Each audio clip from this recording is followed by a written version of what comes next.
Team को और batsman अपने कॉन्फिडेंस में और बॉलर के ऊपर प्रेशर, बॉलर प्रेशर में बॉलिंग करेंगे। बॉलर प्रेशर में आते हुए अपने एंगल को चेंज किया और ये तीसरा बॉल करने के लिए क्या इस बॉल पे भी 6 लगेगा, ये देखना होगा।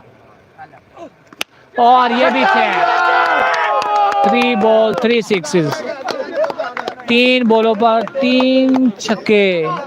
अब 3 बॉलों पर 1 6 चाहिए। बहुत ही आला बैटिंग, बहुत ही आला बैटिंग, बहुत आला बैटिंग हमजा शहाबुद्दीन की तरफ से। और ये 24 रन चाहिए थे, 3 सिक्सेस इस ओवर में अभी तक लग चुके हैं। और ये आखिरी बॉल, आखिरी 3 बॉलों पर 1 6 चाहिए कालूखारा टीम को मैच जीतने के लिए।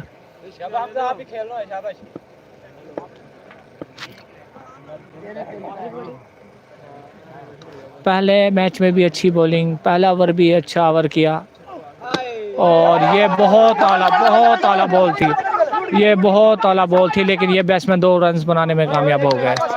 अब 2 बॉलों पर 4 रन चाहिए, 2 बॉल 4 रन। बहुत सनसनीखेज में ये मैच पहुंच चुका है। अभी 2 बॉल्स पर 4 रन चाहिए। अब ये देखने को 2 बॉल्स पर 4 रन बनते हैं या नहीं। और ये 5वां बॉल करवाने के लिए एम्पायर को क्रॉस और ये छक्का लग चुका है और ये कालूखारा की टीम ने मैच को विन कर